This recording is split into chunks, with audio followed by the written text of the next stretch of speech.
Hey folks, Steve here with TacMed TV, and today we're at the EMS World Expo 2018 in Nashville, Tennessee in the exhibit hall, talking with Adam Redding with ITTS. And tell us about ITTS. Well, I appreciate the opportunity, Stephen. ITTS is a service-disabled veteran-owned small business. It stands for Innovative Tactical Training Solutions. We've been in business about 10 years, and our CEO and founder, retired decorated PJ, recognized very early on that the equipment that the government traditionally had been buying off the shelf to utilize for operators was completely inefficient. It's not designed to be used in the operational environments that operators are going to be operating in. Yeah. So that was really the genesis of the development of the TomManikin, or Tactical Operation Medical Manikin. Tom's been on the market for about 10 years. We've got this year we celebrated 1,000th Tom being deployed. We're on every continent with the exception of Antarctica. He may have snuck down there, but we're not sure.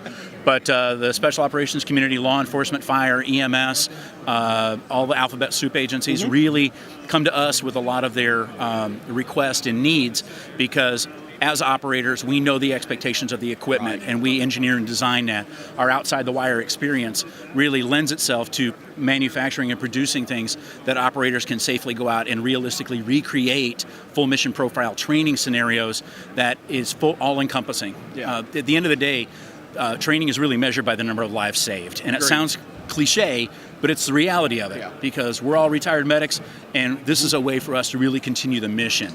So our hallmark and flagship product is the Tactical Operation Medical Manikin. He weighs 180 pounds, manufactured of powder-coated welded steel frame, solid silicone.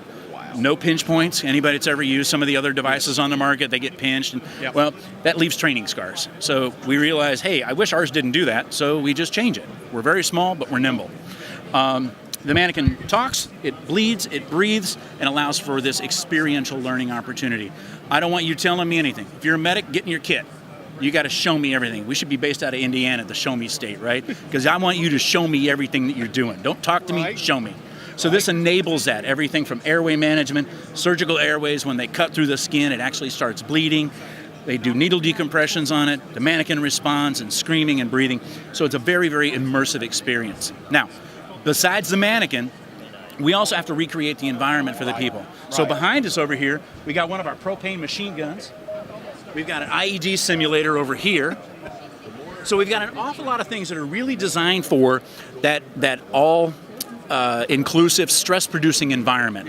How better to measure a person's capabilities than to put them in a stressful environment? Now, the neat thing about all of our products is that every single product we manufacture is run off of one tablet. That's awesome. Controls everything, which minimizes the number of cadre necessary to pull off an entire exercise. Too many times you have all of your instructors running devices, and no one can actually go out and evaluate and help train. This way, it minimizes it. We got one tablet that lets them do everything. We make everything from helicopter simulators, IED, machine gun simulators, part test trainers. We built a C-130 for one customer as a simulator. Shoot houses. I mean, they come to us with a problem, and we come up with a solution. Well, that's great, and I'm right there with you. I'm a firm believer in you train the way you're going to fight, and I mean that's how it works. You know, and in any other way, you might get some value out, but this is the stuff, I like to call it stress inoculation. Absolutely. You know, you get used to working in that environment, and the more realistic that you can make it, the better off you're going to be when the time comes to utilize your skills. Now, I also noticed something over here, and Jim, you may have to follow me with the camera on this one, but I noticed that you've got a K-9 Manikin over here, and that is something that I have never seen anybody have before. All right, we're going to move around here. Jim's following us. Okay. Oh, wow. Okay. So, has he got a name? You know, we went back and forth on the name for a long time, and ultimately we chose not to name it because some customers want to name it different things.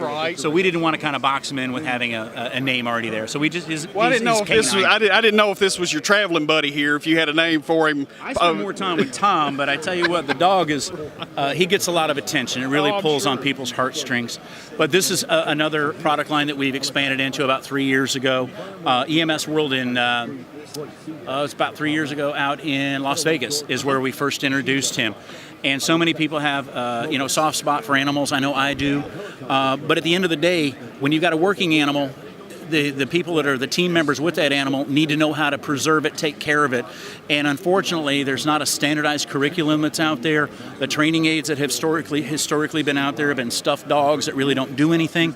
Well, this guy weighs about 63 pounds, so you might notice my posture here a little bended here.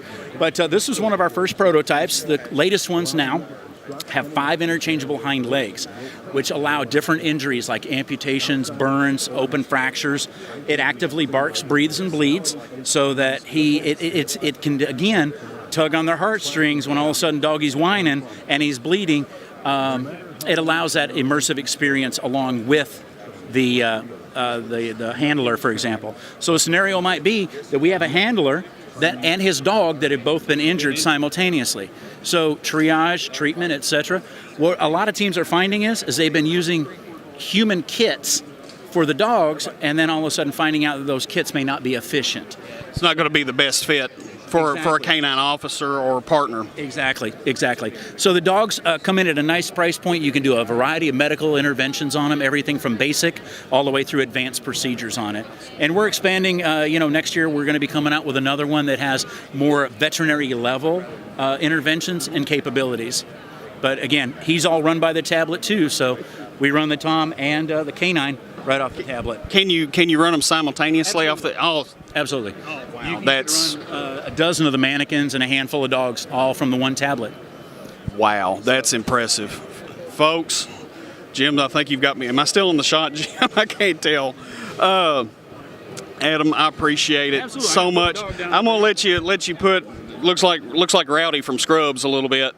After a while. Yeah, I guarantee he does. But thank you so much for what you do. Thank you for your service, Chief. I appreciate it very much. It's always good to see Air Force guys out too. I love that. I'm former Navy and Army too. I just didn't know when You to just quit. did. You just did. You couldn't decide what you wanted to be when you grew up, could you? My career was refined by the Air Force. I became a gentleman at that point. Well, see, there you go. There you are. All right. Well, thank you very much, folks. It's Adam Redding with ITTS Simulations. These guys are fabulous. I'll put a link to their website in the description box below, and we're going to get back out in the exhibit hall. See you all in a little bit.